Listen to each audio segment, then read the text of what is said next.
Selamat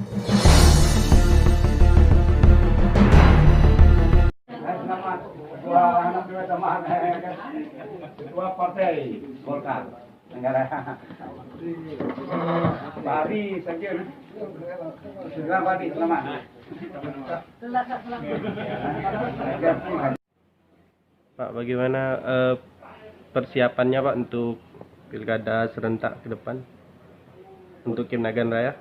Untuk Nagan Raya kita lagi menunggu perintah ya, karena sejauh ini kita belum ada jelasan mengenai masalah pelaksanaan pilkada 2022 Atau 2024 ya.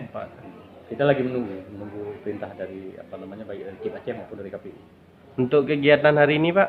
Kita kegiatan hari ini itu pleno rutin tiap bulan, itu pleno daftar pemilih lanjutan. Jadi kita update data terbaru ya, hasil kita koordinasi dengan Dukcapil. Untuk Nagan Raya apakah ada peningkatan atau penurunan untuk data calon pemilih? Ada peningkatan. Ada peningkatan. Oke, makasih Pak. Oke.